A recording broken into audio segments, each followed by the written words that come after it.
welcome, friends and newcomers alike. You've tuned in to the Vinegar Strokes Relaxation channel. I'll be your host today, placeholder name. Now, before we kick things off this evening, I'd like to give a quick shout out to a couple of our loyal fans.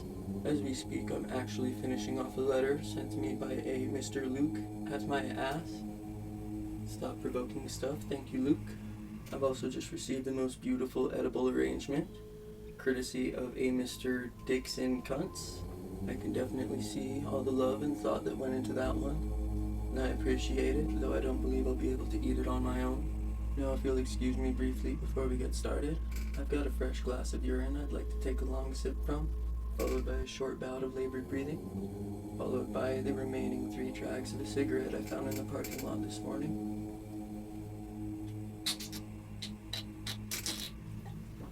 Oh, yeah. I gotta quit smoking.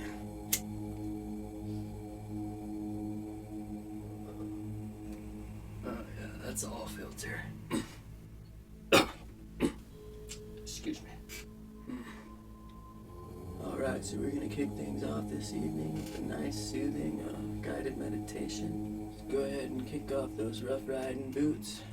Buckle up, let your hair down, get all your extremities inside the cabin, because we are cleared for departure to Chill Town. Alright, so let's go ahead and take a moment together and get our breath. We're going to go in and then out. Alright.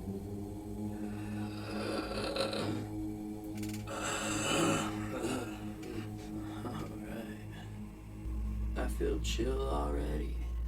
So you guys are just gonna keep that breathing going. Close your eyes, relax, and I'm gonna escort every last bit of stress right out of your body.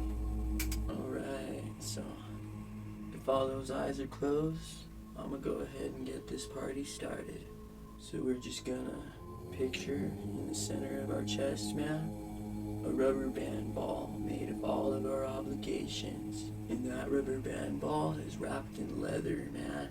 And that leather is made of all of the unnecessary comparisons we make between ourselves and others, man. And now I want you to just picture me reaching into your chest and pulling out that rubber band ball. And then I want you to picture me throwing it in the air and hitting it with a bat over the neighbor's fence. And he's got like a lot of dogs, so we're not getting it back, man. I'm sorry. We're just gonna have to forget about it, alright? And while we're forgetting about that, we'll go ahead and forget about all our make-believe obligations. You know, the ones that we circled with that dry purple expo marker on the calendar above the coffee machine in the break room. You know, the break room with the old orange laminate tile and the particle board cupboards with the growing pile of illegible sticky notes, which are gradually melting into the top of the counter by the microwave, but nobody wants to clean it up because they're kind of pretty and there's nothing else to look at in that room. You know, the one right across that elevator, which is like conveniently just close enough to the reserved parking space with your name on it, that when you press the push to start button on your key fob as you're waiting for the elevator to arrive, it usually works. And you know, someone will probably flip the page on that calendar during your weekend anyway. It's like already like 6 days overdue, and you probably won't ever have to see it again anyway. And that means like you can also forget the reasons that you already forgot that you made up about it when you marked the calendar, and you couldn't even remember what you said about it by the time you got back to your desk, because you never had any actual plans for those days. You were just trying to cover up the fact that you were spacing out for 7 minutes, vacantly staring at the monochrome photo of an overweight hairless cat with the uneven orange bow tie, the ridiculously thick glasses with those dorky looking old school frames like your Aunt Tyra used to wear. And then your supervisor asked you about how the bi-weekly sales spreadsheets were looking, and it scared you, and you let out a dribble of urine and splash some of your coffee onto the back of your hand and the sleeve of your only good white dress shirt, and you tried to play it off by rambling something about how much neater your paperwork was with the dark blue gel pens and that new 3-hole punch you got 4 weeks ago instead of a bonus, but you actually haven't even opened the 3-hole punch yet, so you scramble to change the subject, and then you blurt out some jumble of words that apparently resembled a good reason to leave work early. Then you scrawled 2 big circles randomly on the calendar with that dried out purple expo marker. You speed walked out the door like you were acting like you were in the middle of something urgent, but like you tripped yourself on the back of your own shoe, and you barely kept yourself from falling to the floor by grabbing onto the door handle, but it twisted your wrist all bad. And when you got back to your desk, you realized you still hadn't even started that spreadsheet, and you left the blue pens at home, so you only had the red one, and you couldn't really hold it properly, so your handwriting was going to be really sloppy, and then you realized that you didn't even get one sip of that coffee, and you left it on the counter by the calendar. But thankfully, you're in the clear now, because today's Adam's last PTO day, so he'll be back tomorrow at like 2 p.m., and he's like weirdly obsessive compulsive about the calendars around the office, which is probably why no one else remembered to change them. Like, you didn't even bother to change it, man. And you were the one that was all paranoid because of that one embarrassing interaction you had with your supervisor. But you can forget about all your pretend obligations now.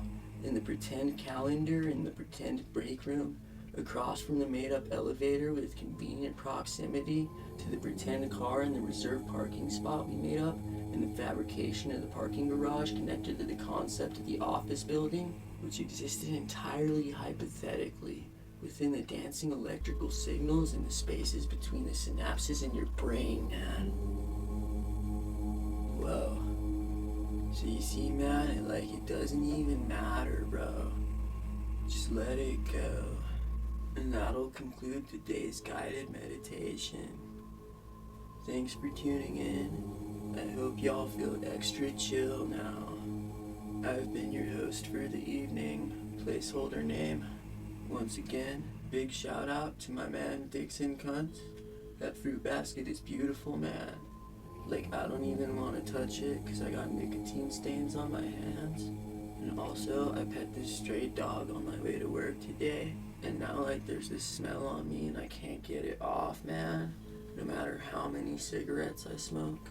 But, either way, I appreciate the hell out of it, man. Thank you for watching and thanks for your support. And before we get off the air today, I'd like to give one more shout out to Luke at my ass for the letter. I'm gonna be honest, I couldn't read your handwriting for most of it, but the words that I could read were hella inspiring, bro. So if you could write me back with a typewriter next time, or just have your mom write it for you, but you still sign it, that would be totally chill with me, man. Also, one of the legible parts was still a little confusing to me. So if you could get back to me on that, that would be cool. It says County of Tucson Wieners, Law Offices of the Public Defender, your failure to appear in the Tucson Wieners Facility Department 84 on February 12th of 2017 has resulted in a bench warrant being issued for your arrest. And then it says sincerely, and then there's more squiggly lines. So if you could explain that to me, that'd be dope. Also, I can tell you've been watching for a long time, man, because you got all of my personal information right, bro. That's crazy. I appreciate that, man. So if you want to throw a return address on the next one, man, I'll totally hook you up and send you some of my cigarette butts and hair clippings, bro. Get you some memorabilia, dog, 'cause you deserve it. Alright, they're waving me off the set now, so I'm gonna go ahead and sign off, but hit me up, dog, we'll bust a chill. So this has been the Vinegar Strokes Relaxation channel, and I've been your host, placeholder name. Everybody have a mad chill day. and I'll catch y'all later.